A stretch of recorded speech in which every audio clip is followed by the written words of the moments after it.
네, 여러분 안녕하십니까. 성남시 의회 주간 브리핑 두 번째 시간입니다. 오늘 함께하는 언론사는요, 성남데일리의 추용선 대표, 굿타임즈의 김종필 대표, 그리고 메일타임즈의 송길용이고요. 오늘 편집 영상에는 시민프레스의 박준혁 대표가 함께하고 있습니다. 여러분께 정확하게 의회 소식을 전해드리는 주간 브리핑, 여러분 끝까지 시청해 주시기 바랍니다. 감사합니다. 네, 여러분 안녕하십니까. 여기는 성남시 의회 정문앞입니다. 오늘은요, 예고해드린 대로 성남시 의회에 민주당과 국민의힘 양당이 대표 선출했습니다. 그 과정에 우여곡절을 겪고 있는 것 같고 여러 가지 잡다한 그럴싸한 얘기들이 많이 들리고 있습니다. 그걸 가지고 앞으로 의장 선출까지의 전망을 한번 짚어보는 시간을 마련했습니다. 먼저 정치 구단 성남데일리의 추용선 대표기자님 모셨습니다. 안녕하십니까. 성남데일리의 추용선입니다. 오늘은 말씀드린 대로 민주당의 당대표 회고에 대해서 세세하게 전달하도록 하겠습니다. 네, 빡빡머리로 여러분께 인사드리고 있는 굿타임즈의 김종필 대표와 함께하고 있습니다. 안녕하십니까. 굿타임즈의 김종필입니다. 오늘은 우리 추용선 대표기자님께서 갑자기 민주당에 대한 분석을 하신다면서 저는 국민의힘 이번 당대표 선출에 관련된 부분을 한번 분석을 해보도록 하겠습니다. 네, 이렇게 두 분하고 같이 서서 하니까 제가 아주 조그만 초등학생 같은 모습으로 보이는 것 같아요. 조금 쫄리긴 합니다만 한 분은 얼굴이 너무 크고 한 분은 또 머리가 이렇게 아니, 햇빛 들어오고 땀나니까. 햇빛 들어오고 땀나고 힘듭니다. 먼저 오늘 3시에 선출했죠? 그럼요? 3시 30분이죠. 네, 3시 30분에 국민의힘이 먼저 당대표를 선출했습니다. 예상했던 대로 정용환 대표가 당대표가 있는데 그 부분에 아시는 대로 좀 말씀을 해주시죠. 오늘 국민의힘 당대표 선출이 정용환 대표가 전반기에서 후반기로 선출됐습니다. 전반기 때는 추대 형식으로 당대표가 됐고요.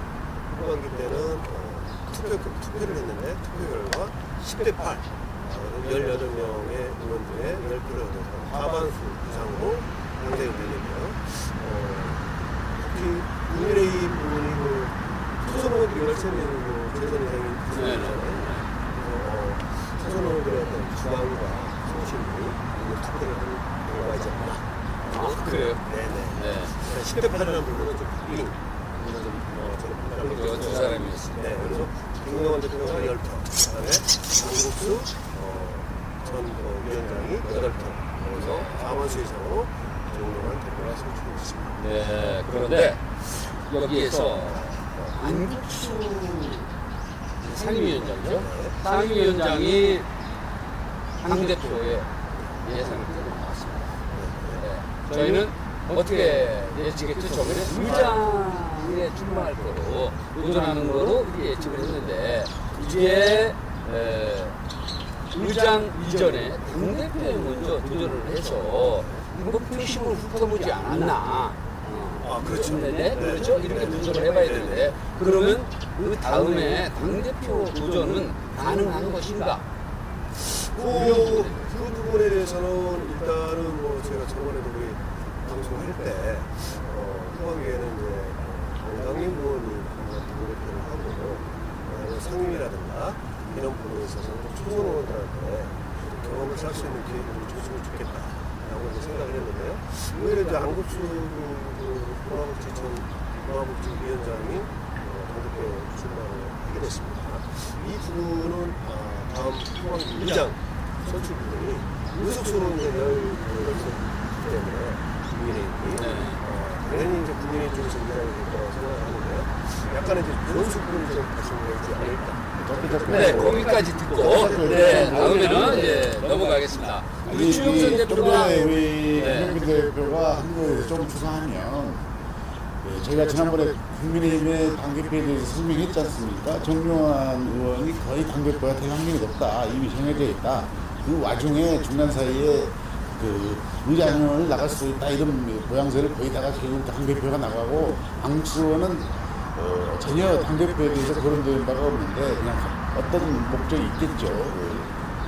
보이지 않는 그 부분을 좀 따라가고 있는데 어쨌든 대표에 나갔어요. 그래서 10대 8 거의 박빙이죠. 18명에 10명이 딱 과반수이기 때문에 그런 결론이 나온 것 같아요. 나온 것 같고 네. 그다음에는 민주당은 얘기를 해주세요. 방금 끝나 따끈따끈한 민주당은 지금 4시부터 의원총회를 했거든요. 그래서 좀 전에 방금 전에 지금 방송 들어오기 직전에 결과가 나왔는데 민주당에 15명 의원이거든요. 서은경 의원하고 이준배 의원이 경쟁을 해서 아마 8대 7로 끝나지 않았나.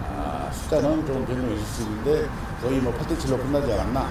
근데 1차 투표에서는 누군지는 알 수 없지만 모 의원이 누군지라고 특정이 안 되지만 모 의원이 기표란에 대표 이름을 안 쓰고 아무 이름을 안 썼기 때문에 무효표가 나와서 7대 7, 2차 투표에서 8대 7로 이준배 의원이 당선이 됐습니다. 네. 근데 이제 두 의원 다 대표에 도전했던 이준배 의원, 서은경 의원 두 의원 모두가 사실상 당선인데 그 중에서 서은경 의원이 상당히 적극성을 띠고 집행부와의 대립각을 세웠던 부분이 있었어요. 네, 그런데 이준배 의원은 그런 부분에서는 조금 한 발 뒤로 물러서 있지 않았나. 그렇지는 이런 않고요. 분석입니다. 그렇지는 않고요. 네. 본회의장에서 시정들이 얼마 전에 지난주에 끝났던 본회의 시정들에도 이준배 의원, 서은경 의원이 시정들을 했거든요. 네. 두 분 다 당성 일관대로 집행부를 질타했던 부분들이 지금까지 많이 있었고요. 당대표 결정 과정에서 말씀드린 대로 15명 중에서 8대 7로 끝났다는 이야기는 호각지세를 잃었다. 서은경 의원이 되든 이준배 의원이 되든 누가 되든 간에 굉장히 박빙의 승부였다. 그런데 제가 개인적으로 우리 세부 앵커를 포함해서 김종필 기자님과 세부를 포함했을 때는 서은경 의원이 될 확률이 51%는 되지 않느냐 이렇게 추측을 했거든요. 그런데 반대로 이준배 의원이 51% 획득해서 했다는 이야기는 우리가 분석했던 사람 중에서 최소 한 명 정도가 서은경 의원을 찍을 걸로 봤던 분이 이탈을 하지 않느냐 이렇게 분석이 되네요. 네, 그 사람이 누군지 모르겠지만 네. 아무튼 뭐 올바른 선택을 했겠죠. 네, 그러면 양당 모두가 이제 대표가 선출이 됐습니다. 그럼 예상했던 대로 정용환 대표가 의장에 나간다고 썰을 푼 다음에 다시 이제 당대표가 됐어요. 그러면 당대표의 유리한 고지를 한 번 더 하기 위한 과정이 아니었나 이런 얘기들이 이제 구구하게 들리고 있어요. 그런데 이제 그 부분에 대해서 사실관계 확인을 한 것으로 알려진 거지 투 대표께서. 사실관계를 하더라도 이 정치인들이 기본적으로 진실은 말하지 않고 진실 속을 감춰두고 그 가면의 말을 하기 때문에 제가 보기에는 지난번에 말씀드린 대로 정용환 이 전방위 대표가 후방위 대표가 될 확률이 거의 99%다 이렇게 이야기를 했는데 그 과정에서 의장이 한번 해볼 수 있다 이런 걸 상당히 신경을 고민한 것은 사실인 것 같아요. 고민의 흔적이 있는데 근데 결론적으로 결국 당초대로 이와도 회고는 할 수 없기 때문에 당대표에 나갔고 여기서 주목할 거는 안국수 의원이 어떻게 해서 의장이 나갈 수 있는 3선이거든요. 정용환도 3선이고 현 이덕수 의장도 3선인데 의장이 아니라 당대표에 왜 나갔느냐. 지난번에 말씀드린 대로 안국수 의원은 18명의 국민의힘 의원 중에서 비주류거든요. 그 상태에서 당선 가능성이 50%를 넘지 않는 상황에서 대표에 나가는 것이 그게 좀 궁금한 상황인데 그 부분은 예측을 좀 이따 해보고요. 간보게 되니까 그러시네. 네, 간을 봤네. 네, 간 보는 거고요. 네, 간이 안 네, 맞았죠. 이제 보세요 이제. 간이 안 맞았죠. 간이 안 맞았죠. 네, 맞아요. 근데 맞을 수도 있었어요. 그런데 지금 양당이 모두 이제 대표가 선출됐어요. 그 다음에 이제 여론적으로 뭡니까? 의장 선거 아니겠어요? 일단은 네. 국민의힘의 이제 의장 후보를 조만간 정용환 대표가 의원총회 다수에서 다수당이기 때문에 의장 후보를 선출하는 과정을 밟겠죠. 네, 당론으로요. 뭐 당론 부분은 이제 후보를 선출한 이후에 당론으로 갈 건지 뭐 당연히 당론으로 가겠지만 그랬을 일단 때, 절차를 밟아야 되겠죠. 자, 이제 그러면 이번 당대표 선출 과정에서 나왔던 이제 예상표 외에 이탈표가 있어서 안국수 8표를 넣는데 네. 그러면 그 8표 플러스 해가지고 어떤 전환은 있을까요? 없을까요? 변화가 다양한 변화가 있을 수 있다 이렇게 보여지죠. 그렇죠? 네. 그러면 이덕수 체제로 가는 거를 지금 정용환 대표가 되면서 이덕수 현 의장이 잔여임기를 채우고 후반기 의장에 다시 도전을 하는 거로 이렇게 이제 저희들 알고 있잖아요. 그런데 그 부분에 대해 변수가 있을 것이다라고 예상을 하십니까? 실질적으로 이제 어떤 그 변수 부분은 좀 없을 거라 생각을 해요. 근데 이제 민주당 부분이 이런 것 같은 게 무소속 최근의 의원가 16명이잖아요. 그분들이 어떤 경험으로 선택을 할 건지. 그래서 뭐 1, 2차 정도는 뭐 공원대 작가님, 장상태 의원을 상대 후보로 공장 후보로 내놓지 않을까. 마지막에 이제 3차 때 하는 부분이 이제 어느 사실상 이제 본회의장 들어가면 34명이라고 후보가 되는 거죠. 근데 이제 이 부분에서 짚고 넘어갈 부분이 있어요. 저번에 잔여 임기를 채우기 위해서 했을 때 그때 당대표가 당론으로 결정을 하지 않았어요. 근데 소수당이라 당선 확률이 없다 하더라도 자당을 의장 후보를 내세워야 되는 게 그게 정당 정치의 논리 아니겠어요? 근데 그 부분을 포기했단 말이에요. 근데 이번에도 그런 결과가 나올까요? 그렇지는 않을 것 같습니다. 아니 그렇지는 않을 것 같고요. 그게 제 생각이고요. 그렇죠. 지금 말씀드린 대로 지금 국민의힘이 자체적으로 의장 후보를 잡아주기 때문에 뽑을 거 아닙니까? 네. 근데 결정적으로 중요한 것은 여기서 아까 말씀드린 대로 안국수의 행보를 봐야 돼요. 지금 현재 상황으로 봐서는 국민의힘이 이 당론으로 정하든 아니면 뭐 어떤 식으로 정하든 국민의힘 자체적으로는 18표가 확보되지 않아서 의장을 국민의 자력으로는 과반수임에도 불구하고 선출되기는 힘들어 보여요. 아, 그래요? 거기에서 변수가 안국수의 행보를 좀 봐야 되는데 여기서 결정적으로 민주당이 이준배 의원이 당대표에 했다는 거예요. 지난번에 이준배 의원은 일종의 부대표였고 반권파에 속했거든요. 네. 그 부분이 있기 때문에 아까 예를 들어서 이덕수 현 의장이 의장 후보로 선출된다고 한다면 민주당의 당대표 상황이 성경이냐 이준배 의장에 따라서 달라질 여지가 컸었는데 이준배 의원이 됨으로 인해서 이덕수 의장이 자연스럽게 의장에 선출될 확률이 제가 개인적인 의견입니다. 80%를 넘어섰죠. 80%를 넘어섰고 만약에 성경이 당대표가 된다고 한다면 국민의힘의 의장 후보가 이덕수 의원이 됐다선 치더라도 의장이 될 확률이 51% 선에서 그쳤을 거라고 보이는데 현재 상황은 80% 넘어서고 있다. 그만큼 민주당 상황이 중요하다. 민주당이 단일제어가 되지 않으면 충분히 여러 변수가 있는데요. 그 부분에 대해서 우리 저 JT 얘기를 좀 저는 일단은 민주당 입장에서는 후반기 의장들이 사실은 바란스가 안 되기 때문에 모르겠습니다. 이제 새로운 선수들의 요즘에 당대표께서 혹시 그런 분위기를 할지 모르겠지만 원구성 분들이라는 것을 조금 따라서 기회를 하지 않을까 생각을 해요. 원구성의 승리라고 투표를 보내지 않습니까? 자석을 민주당이 100개를 승리를 가져오고 특별히 선거위원회 같은 거 그런 부분에 따라서 어떤 판단들이 좀 달라지지 않겠느냐 그런 부분이 그래요. 그러면 자 아무짝에도 이렇게 얘기하면 안 되는데 좀 쓸모없다고 얘기하죠. 역할이 없다고 얘기하면 부의장하고 그다음에 임기를 안 쓸 것이고.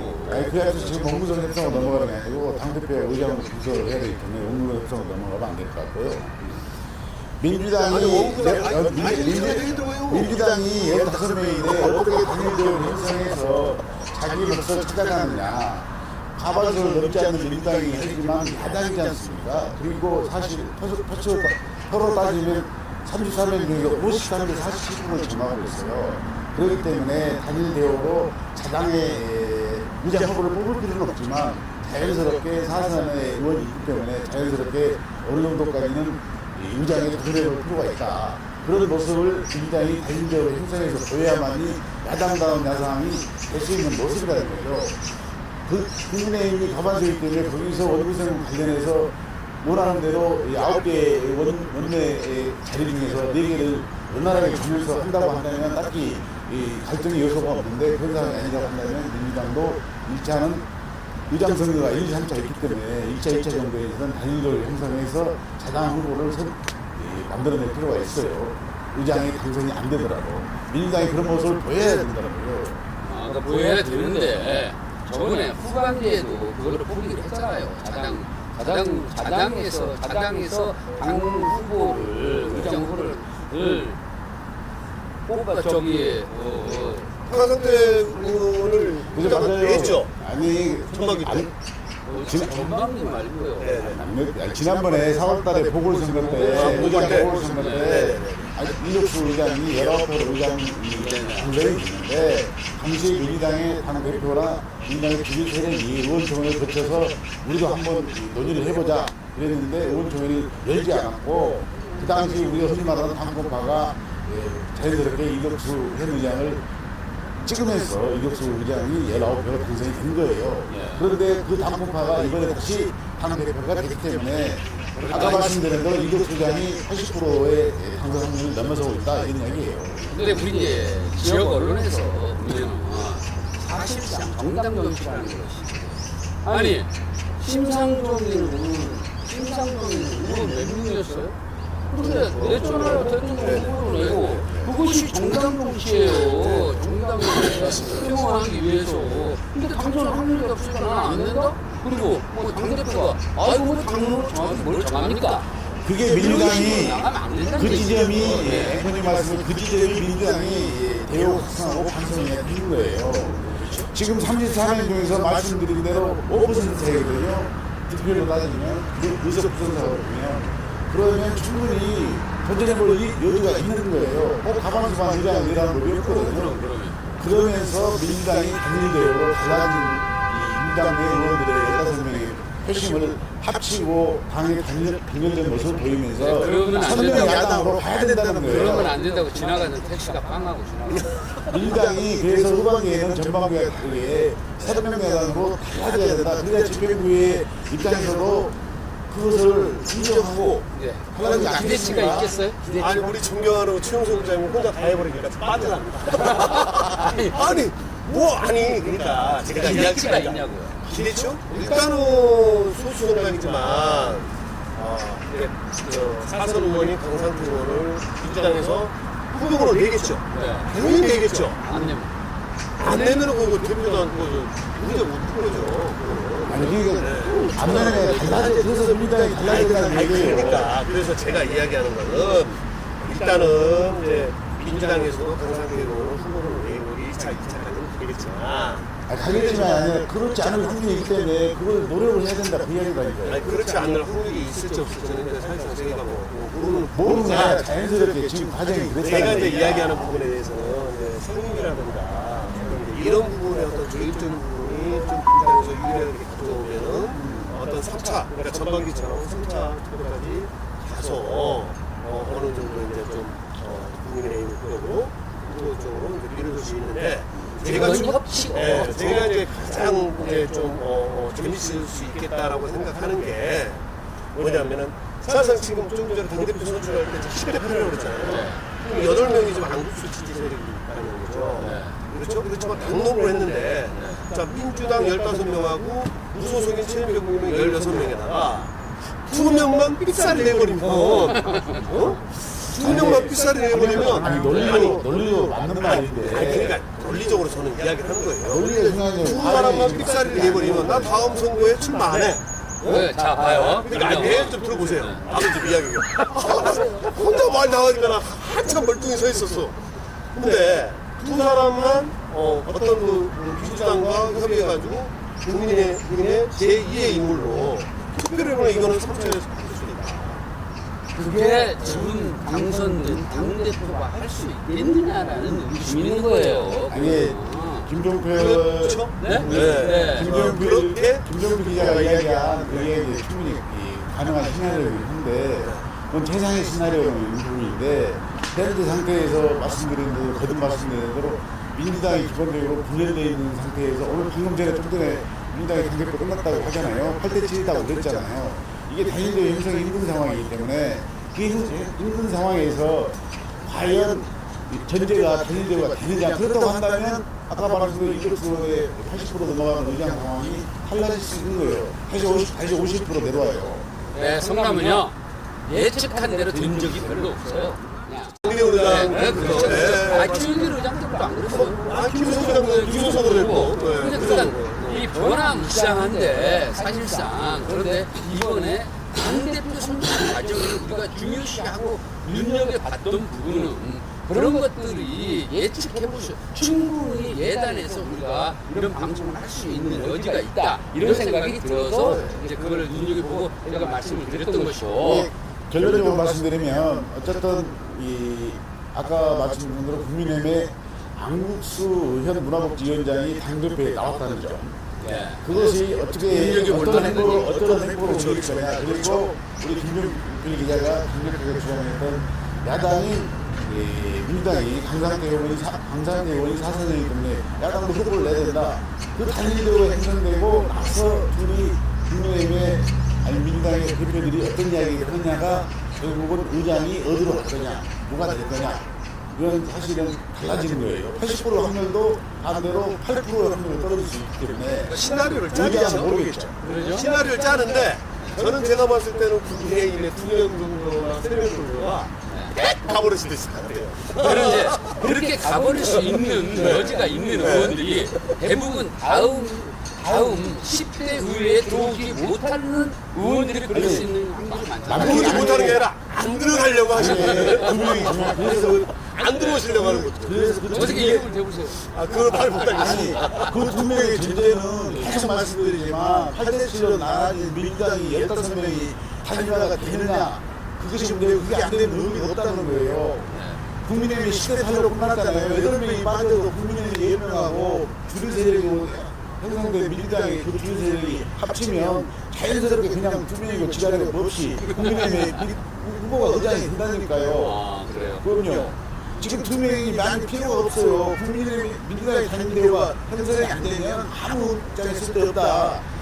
국민의힘이 나란히 10대 8에 10명, 민주당이 나란히 사람의 그 8이 합치면 다 빼고도 그냥 예를 들면 과반수가 되기 때문에 아니, 의장 후보가 의장이 되는 거예요. 아니, 민주당은 소리밖에 없기 때문에 거기서 내부적인 분열이 안 일어날 수 있다는 분의 예시는 저는 사실 좁다고 생각해요.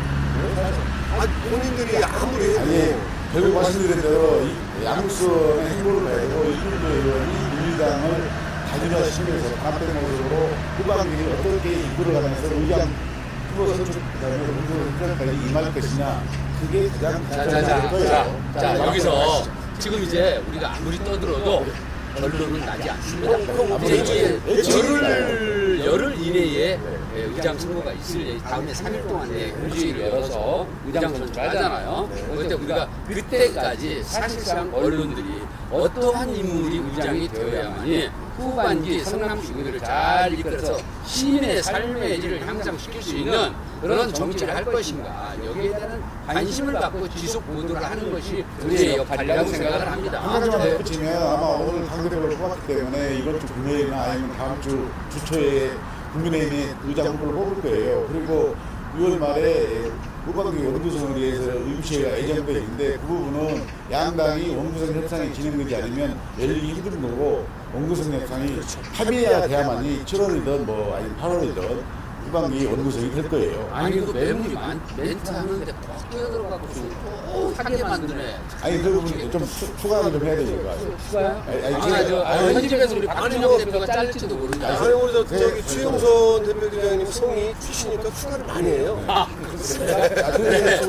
네, 우리는 예고를 해드린 대로 당대표 선출에 가놓고 그다음에 당대표가 선출됨에 따라서 성남시 의회에 그때 후반기 의장이 누가 될 것인가를 예측해보는 그런 시간을 마련했고요. 다음 주에는 당대표가 이제 선출되고 그다음에 구체적으로 의장 선거에 대한 흐름을 우리가 보게 되잖아요. 그러면 누가 의장이 되느냐에 따라서 신상진 민선 8기 신상진 시정부의 후반기에 윤곽이 드러날 거예요. 사업에 대한 윤곽이. 그런 부분을 좀 짚어보고 거기에 곁들여서 뭐를 하겠다 그랬죠?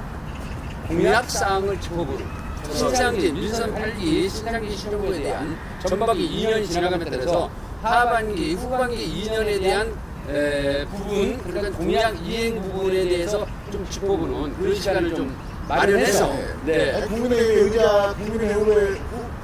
다수당이기 때문에 의장이 된다고 한다면 누가 되든 간에 뭐 집행부에 동의 자리겠어요?